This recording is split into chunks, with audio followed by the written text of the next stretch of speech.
Om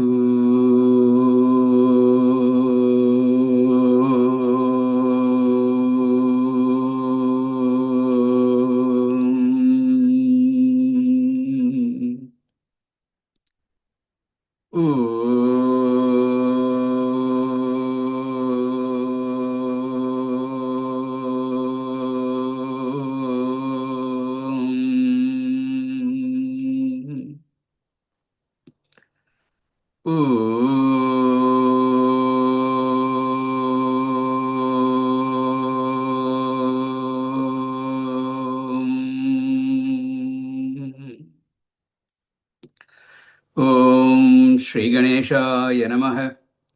Om Shri Saraswatyai Namaha. Om Shri Gurubhyo Namaha.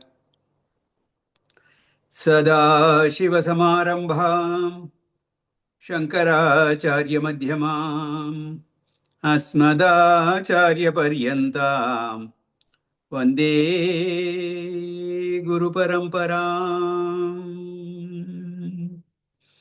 Shruti Smriti Purananam Alayam Karunalayam Namah Pada Shankaram Lokashankaram Samasta Janakalyane Niratam Karunamayam Namami Chinmayam Devam Sadgurum Brahmavidvaram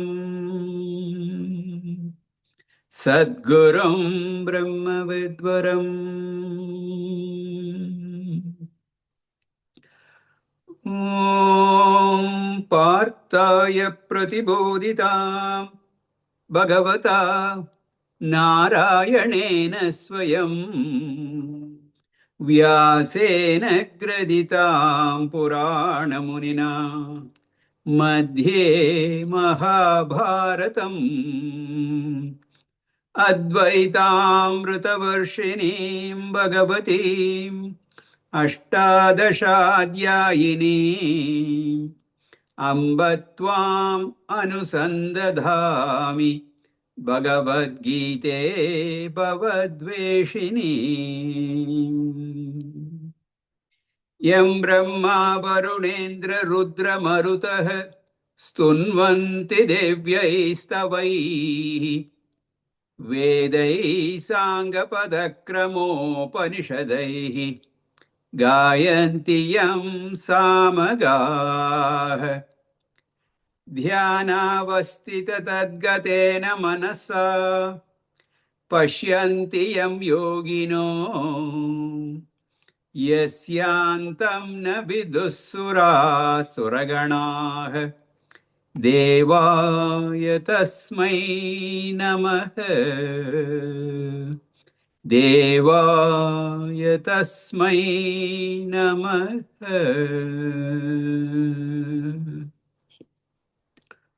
Hari Om.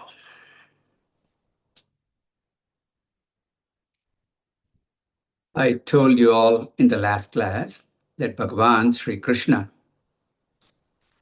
gave the very essence of Karma Yoga and Jnana Yoga in the second chapter. And then he elaborated on the Karma Yoga part in the third chapter. And now we come to Jnana Yoga. Jnana Yoga is the thrust of chapters 4 and 5. So the fourth chapter, Jnana Karma Sanyasa Yoga. The title of this chapter itself has the word Jnana. So it is Jnana Yoga Pradhana. The focus, the emphasis is Jnanam in this chapter. But we find there is a small digression before we actually start the topic. The first 3 verses that we have seen in the last class glorified this knowledge. This knowledge, consisting of karma and jnana yoga, was praised. The glory is that this is the very essence of karma and jnana. And that was taught already in the Vedas at the very beginning of creation. Imam vivasvate yogam proktavan ahamapyayam vivasvan manave praha manuhu ikshvakave abravit. This knowledge was first revealed to Surya Bhagavan and was passed down to Manu and Ikshvaku. First received by Surya Bhagavan, and he passed it on. So in this way, evam parampara praptam imam rajarshayo viduhu sa kaleneha mahata yogo nashtah parantapa. This knowledge was handed down in succession, and it was going just fine, but definitely, due to the passage of time, it was lost. Not many people were studying. That's what it means. Not lost means not completely lost. People learning, putting that into practice, all that was in decline.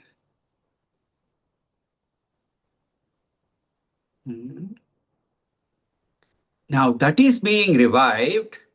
When something goes down, you have to boost it back up. And that is now being revived. The Renaissance is going to come through the Bhagavad Gita. Therefore, what is taught here in this Gita is only the ancient wisdom. It's time tested. It is not a personal opinion of a Johnny come lately. No. This has been there. It's reliable. It is valid. So these are all the various glories of this knowledge and this Bhagavad Gita. And Bhagavan said, I taught this wisdom at the time of creation itself, and I'm teaching it now. When Arjuna heard this, he wonders, how is it possible? You say you taught this at the time of creation. Now you are there right in front of me teaching. How could the same person be doing that? So he asks the question, Aparam bhavato janma, param janma vivasvatah, katam etad vijaniyam tvam adav proktavaniti. How am I to understand that you are the one who taught it at that time? The same teacher. How is it possible? So the answer comes in the next verse, verse 5. Let us read. Shri Bhagavanu Vacha Bahuni me vyatitani Bahuni me vyatitani Janmani tava charjuna Janmani tava charjuna Tanyaham Veda Sarvani Tanyaham Veda Sarvani Natvam Veta Parantapa Natvam Veta Parantapa Shri Bhagavanu Vacha Bahuni me vyatitani Janmani tava charjuna Tanyaham Veda Sarvani Natvam Veta Parantapa. So Bhagavan is introducing the topic of avatar, incarnation. This topic is very unique in the Vedic tradition. The Lord's incarnation is avatara. which Sri Krishna points out, is very different from a human birth. When you and I are born, we call it Janma, birth. Whereas when the Lord appears in this creation, it is called Avatara, incarnation. There are lots of differences between Janma and Avatara. I'll first discuss in general this topic of incarnation and reincarnation. Before we get into the words, I will talk about this to give you a background. There are many differences between Manushya Janma, the human birth, and Ishvara Avatar, Bhagwan's incarnation. What causes? At the cause level itself, there is Karana Veda.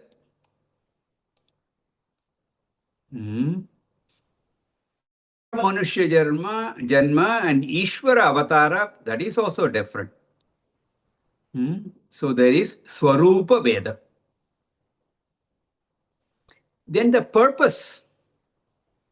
Why are we born? And why does Bhagavan take avatar? What's the purpose? There is a difference in the purpose also. So there is Karya Veda also. Thus, there are three basic differences. Karana Veda, difference in cause. Swarupa Veda, difference in the nature. And Karya Veda, the purpose. It's a difference in purpose.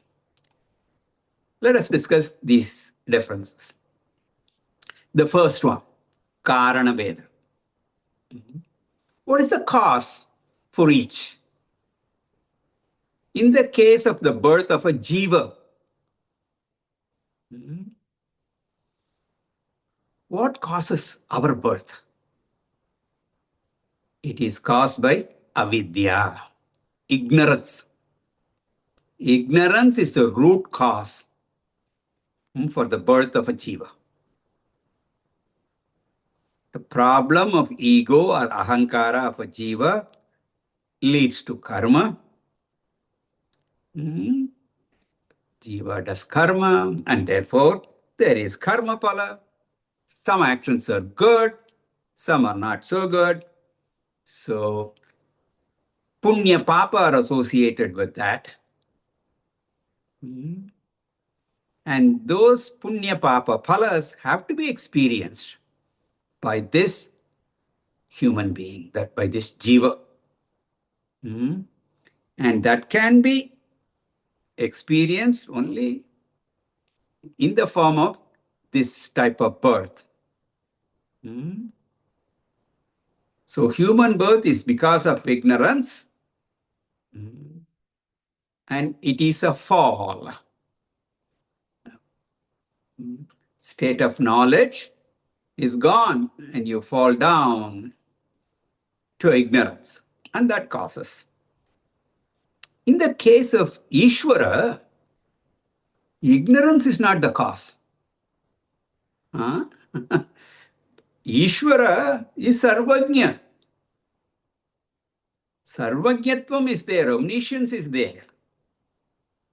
So he doesn't come down because of ignorance. He voluntarily chooses to take avatar. Actually, it is knowledge that results in Bhagavan choosing to come down and appear on this earth. The purpose of the avatara we will see a little later. So the first difference I want to point out is that Jiva Janma is Ajnanat, because of ignorance. But Ishvara Avatara is Jnanat, because of knowledge. So, because Jiva's birth is due to ignorance, we call it a fall.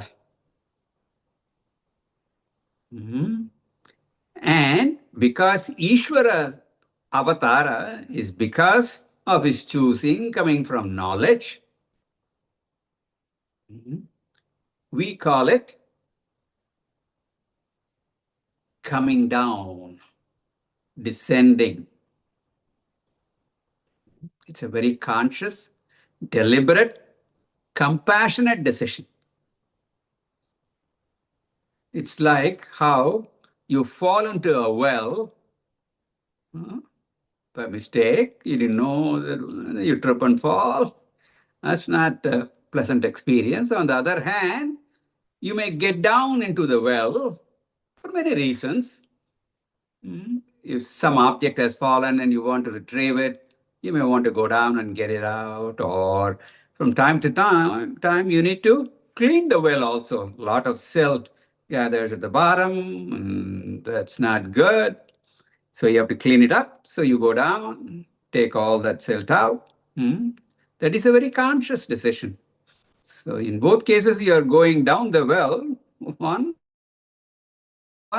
very deliberate, conscious. In the same way, Bhagavan coming down is very deliberate, out of compassion. When we come down, unceremoniously we fall. Okay. That is the first difference. The second difference is the very nature, the Swarupa. Because Jiva Janma is due to ignorance, Jiva continues to be a samsari. We are bound. We are born with sorrow. We come into this world crying only. Yeah. And that continues throughout life. Yeah.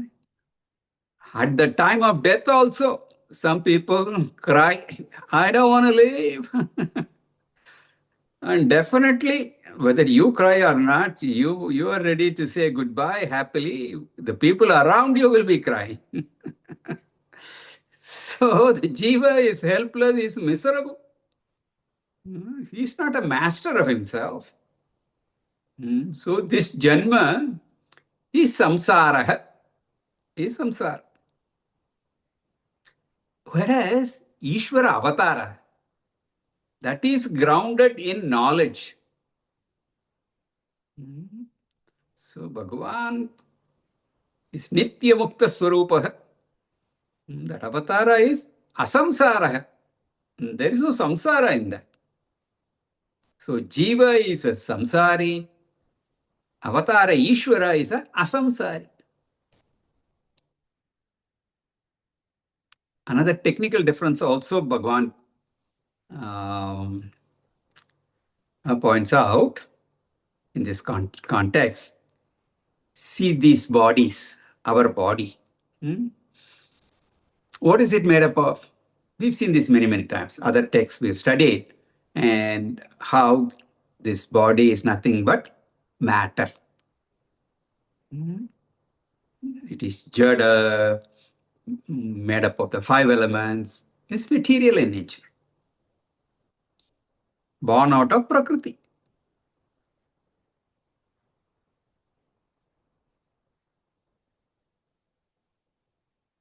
Okay, but it doesn't just come like that, step by step. From Maya, the first elements come, and then subtle elements, and the grossification, and then gross element, the Bhautikas, and all that. That sequence we've seen. So, Jiva Sharira is Pancha Bhautika Sharira, physical body, we call it. In the case of Avatara, this Maya does not go through all the intermediary stages. Directly gets converted. Boom, body is here. Bhagavan may go through the drama has a mother and father and all that. That is all there. But it's all that is drama. So it is what is called a Mayika avatar. Mayika Sharir comes directly from Maya. That's why Avatar Ishvara is called Maya Manusha Vesha. It's a Vesha. So the second difference is this difference in nature. So we have seen Karana Beda and then Swarupa Beda. The third difference is the purpose for which the Jiva is born, the purpose for which Bhagavan takes avatar. The purpose of Jiva's birth is to exhaust the Punya Papa. We have accumulated all these over countless births. Our karma balance, Sanchita karma balance is huge. And all that can be exhausted only through two ways. One, by experiencing the Punya Papa, that is one way, or gaining this knowledge and then making the whole Sanchita karma null and void. But when we have taken birth, that subset of Sanchita karma, Prarabdha karma, that can be exhausted only through experiencing the Papa Punya, Sukha Dukkha experience we have to go through. The so-called Prarabdha karmas in each birth can be exhausted only through Sukha Dukkha Anubhavas, experience of joy and sorrow. Punyas are exhausted by pleasant, nice experiences. Papas are flushed out through one's sufferings. So when you go through some trying situation, when you're suffering, think about this. You're getting rid of all your papa karmas. That's good. Just like you clean out dirty clothes. Whatever is dirty, you clean. After that, that scrubbing and all that, that's a little bit tough. But after that, it's nice and clean and gleaming. So in the same way, you always come out better when you go through these sufferings. Therefore, it is the prarabdha karma that determines the type of the body you get and all the experiences that you go through. The design of the body is for the very purpose of exhausting punya papa karmas. That's why it's simple. That's not the only reason, but that's one of the things. We are not able to control the genetic diseases, hereditary diseases, to which parents we are born, which country we are born in. We don't have any control. We had control, which we didn't exercise that control properly. But the result of which is this birth. The purpose of human birth is to exhaust those karmas. Okay. What about the purpose of the avatar? It is very different. We have already seen it is not because of ignorance. And therefore, no karmas were done, no papa punya bank is there for Ishvara. Ishvara is punya papa atitaha, is beyond papa and punya. So there is no question of exhaustion of any karma, exhaustion of punya and papa, it's not there. What is the purpose then? The purpose is, we will see in detail later, paritranaya sadhunam vinashaya cha dushkritam dharma samsthapanarthaya sambhavami yuge yuge. Bhagavan himself will say later. I come here for the protection of good people, sadhus, and dharma samstapana, to re-establish dharma. So, destruction of adharma, protecting dharmic people, destroying adharmic people, these are the purposes for which Ishvara takes the avatar. So the purpose is rakshanam, to protect, to bless the world. That's why the very nature of avatara sharira is not designed according to punya papas. It's only for loka rakshanam, protecting the world. Dharma palana, again protecting dharma. And it is determined by the type of dharma rakshana. What kind of dharma is in decline, to re-establish that. That's why you see in all Puranas, before each avatara, good people, noble people go to the Lord and pray.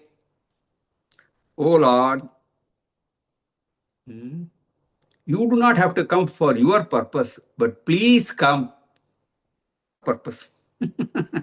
We are suffering and we have all these Rakshasas.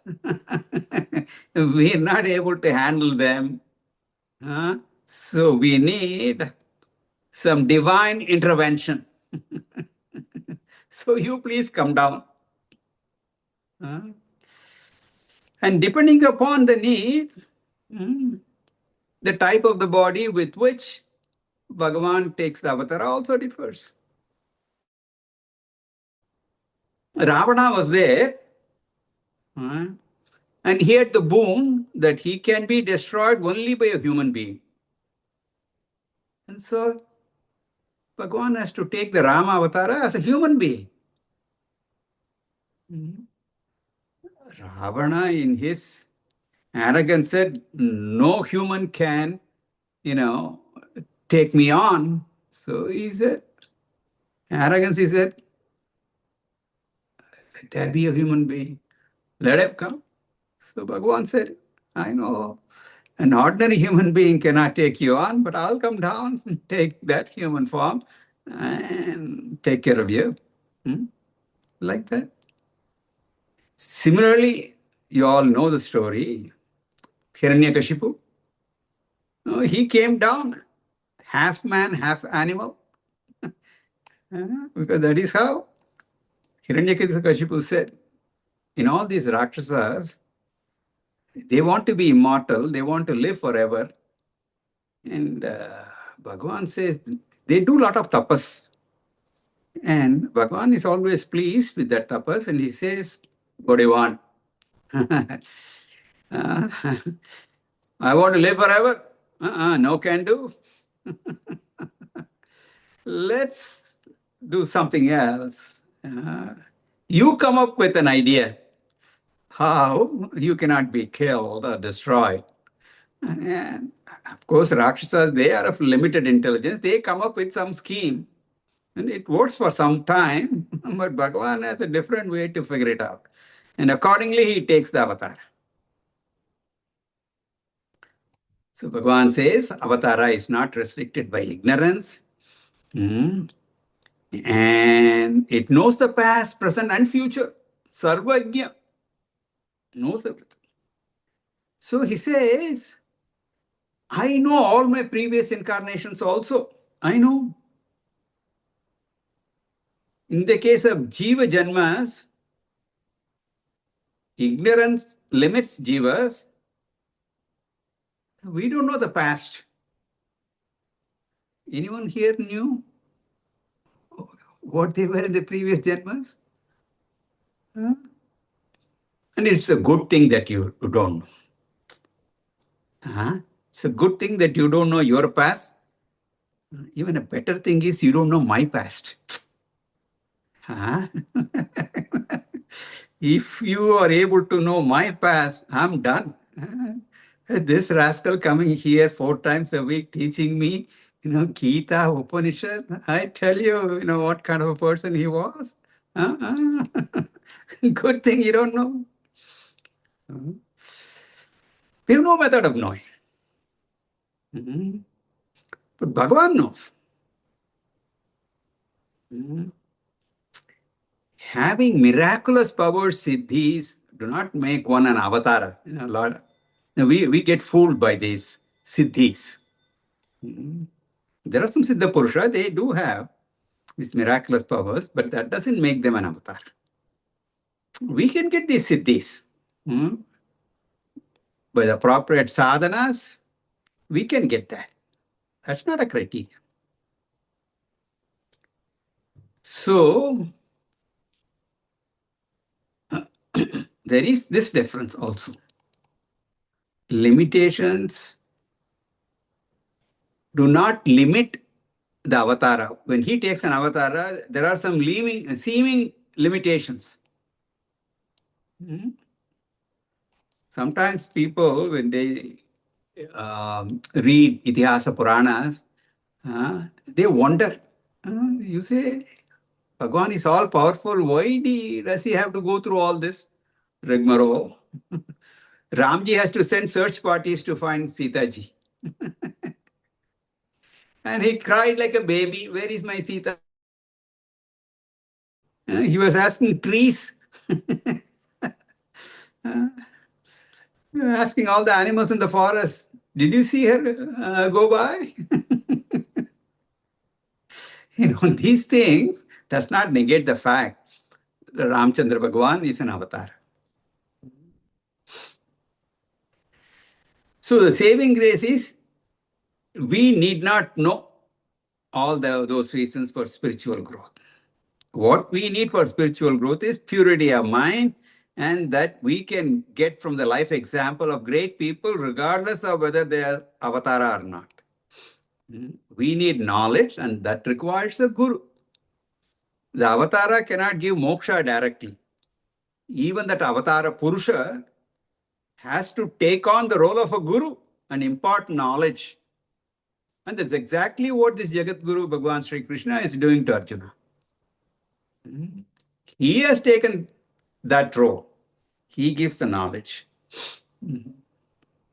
So what is important is purity. You get the knowledge and be free. All of us accept Bhagavan as Avatara and Jagat Guru. He says, I am an Avatara different from you. Arjuna, from my Avatara. My cause of birth is knowledge. My nature is ever moksha, ever free. My purpose is paritranaya sadhunam, protection of good people and renaissance of dharma. So this is the topic of avatara given in this section. With this background, we go to the verse. Sri Krishna says, Hey Arjuna, bahuni janmani yatitani tava. Many births have gone by you. You've taken many births. Nature, so have I. I've also taken many incarnations, avataras. Difference between you and I is aham tani sarvani veda. I know all those. I am sarvajna. I know them all. But when it comes to you, tvam na veta. You don't know. You don't know the details of the past births. Continuing, he says, Ajopi sannavyayatma, ajopi sannavyayatma, bhutanamishvaropi san, bhutanamishvaropi san, prakritim swamadhishtaya, prakritim swamadhishtaya, sambhavam mayaya. Sambhavamya atma mayaya ajopi sannavyayatma bhutanam ishvaropi san prakritim swamhadishtaya sambhavamyatma mayaya. So Sri Krishna is talking about the nature of his avatara. Aham ajaha avyaya atma bhutanam ishvaraha. Ajaha, unborn. Avyaya atma, immutable, imperishable. And bhutanam ishvaraha. I am the Lord of all beings. I know my nature. I am birthless Brahman. Ajaha. You may celebrate Janmashtami, but I know I am birthless. I am the birthless reality. Body is a simple costume that I'm wearing. That's all. I'm playing this role for a certain purpose. I am ajaha, unborn. Najayate iti ajaha. Not having been born, I am unborn.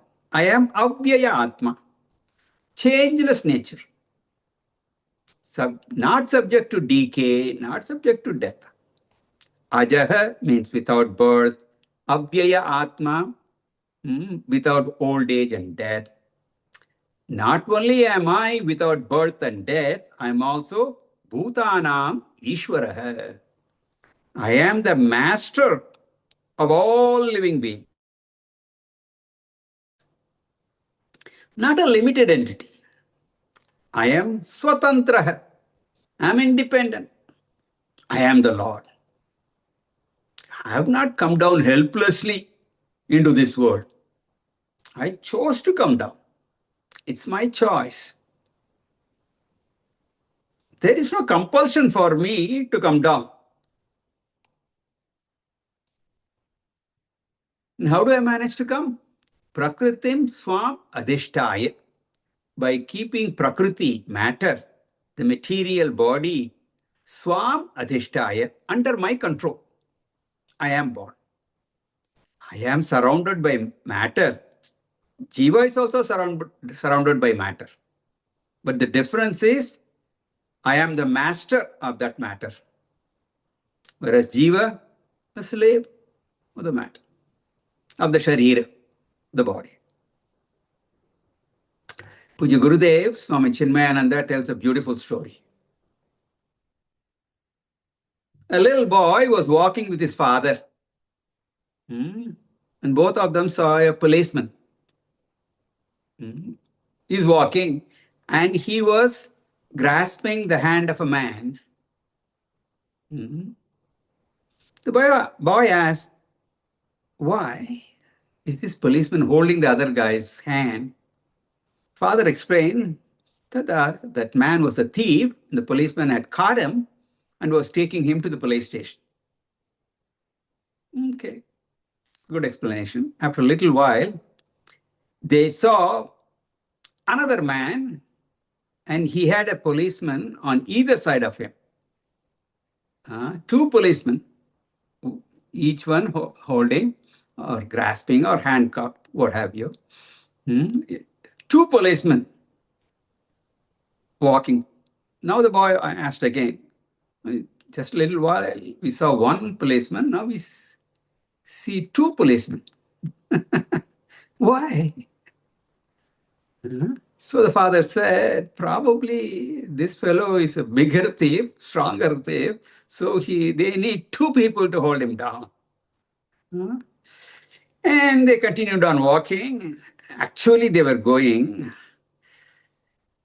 for an Independence Day parade or Republic Day parade or Macy's Thanksgiving parade, what have you.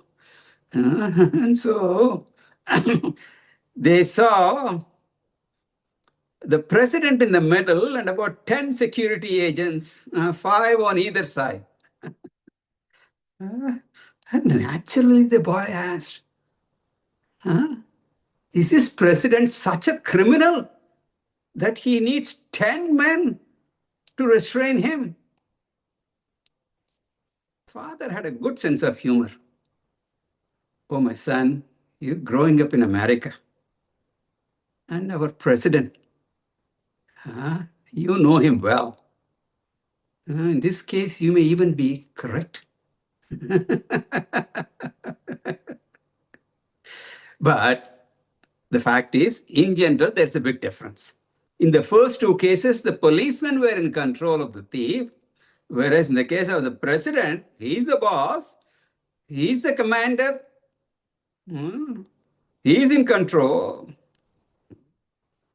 So that way the Lord says, Swam Prakritim Adhishtaya Sambhavami Atmamayaya. I take the body. How? Atmamayaya, with the help of Maya Tattvam. I just use that Maya which is under my command. And so I take a Mayik Sharira. In the case of Narasimha Avatara, where is the question of a normal birth? Other Krishna birth and Ramji's incarnation, that was usual birth, but in certain other cases, nothing like that. So, how he takes avatara, how he comes? Mayika. And now comes two beautiful verses. The first one we will see today. Second one we will take it up next class. The purpose. Verse 7. Yada yada hi dharmasya glaner bhavati bharata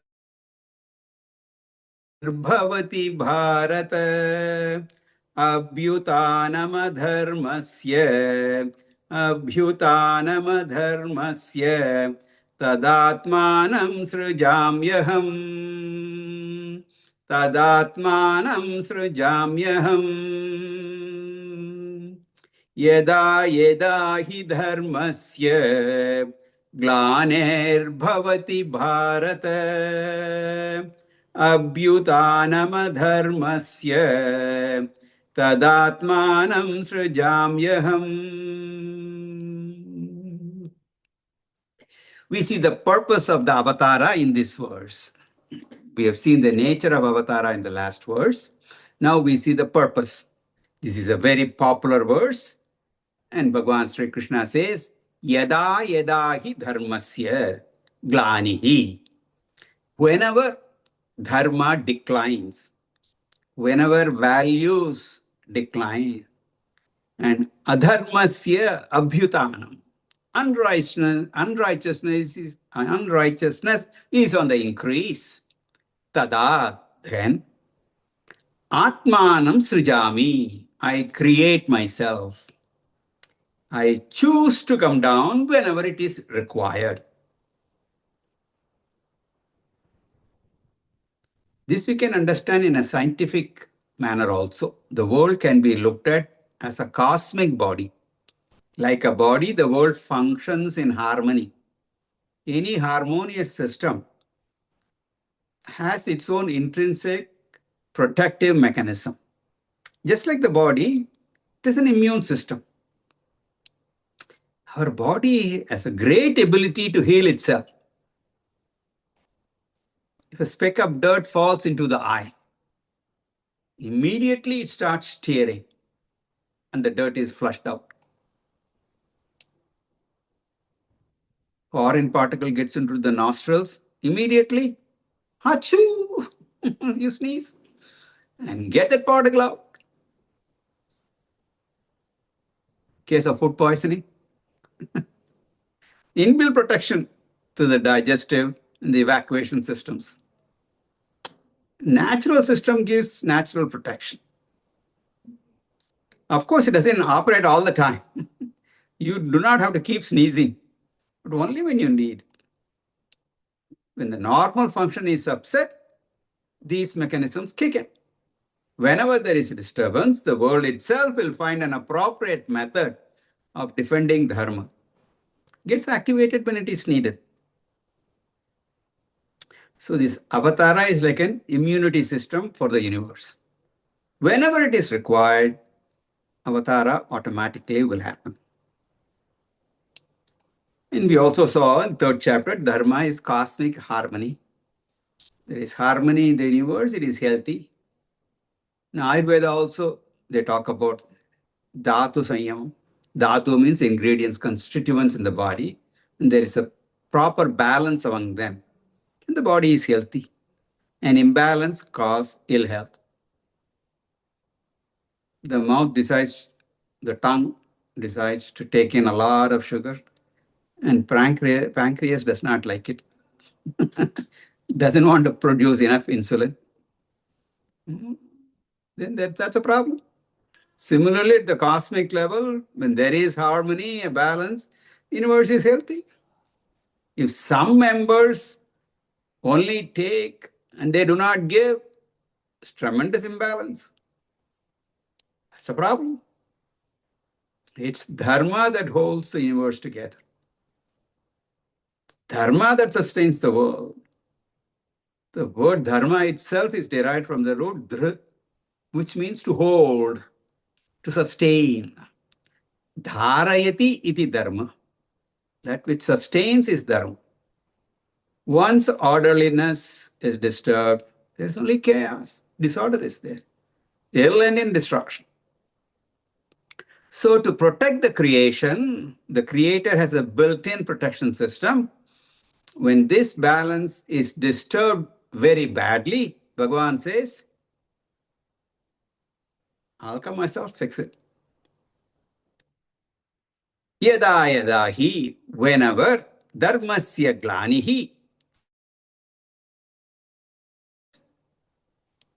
and tremendous increase of adharmasya abhyutanam, when unrighteousness increases, tada, then aham atmanam srijami, I myself will create myself.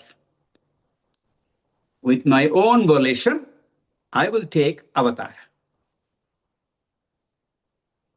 None of us can claim, I chose to be born in this body.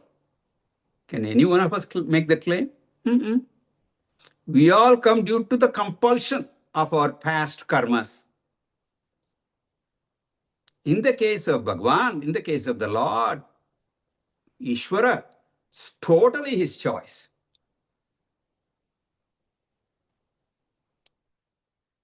One might ask, why should the Lord choose to come when there is no compulsion? Of course, Bhagavan will ask, why not? Further, even when we do not have to do something, we do certain things to oblige others. That is also there. We may not be interested. Guests come to our houses, we entertain them.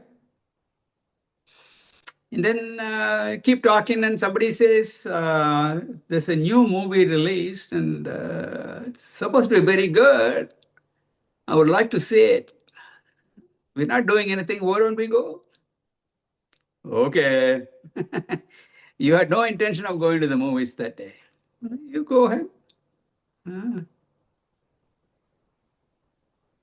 Those of you who live in cities like Orlando, Los Angeles, how many times you've been to the Disney World? It's not necessary that every time you want to go to Disney World, but some guests come along. They are coming from, Michigan, Ohio, North Dakota, South Dakota, all those places. And they said, why don't you come along? You've been there so many times, you can even help us, how to go around and enjoy Disney World. And you say, all right, we'll go. Like that. So it is because of paraicha. The desire comes from somebody else. In the same way, Puranic stories, you see, whenever people were suffering, they go to the Lord and request him to come down. Another great example is India's freedom struggle. The need of the hour was there. And so people were willing to sacrifice family life, everything, fight for freedom. They were ready to give their own lives. We also see so many protesters in America, so much is going on, so much injustice when they perceive, they take to the streets. This is probably the most compelling reason the Lord takes avatar. Whenever there is a decline in dharma, to restore that, I come down, I create myself, the Lord has said. More of it we will see in the 8th verse, very popular verse. Most of you will know that we will see in the next class. Om Purnamada Purnamidam Purnat Purnamudachyate Purnasya Purnamadaya Purnamevavasheshyate. Om Shanti Shanti Shanti. Harihi Om Shri Gurubhyo Namaha. Harihi Om.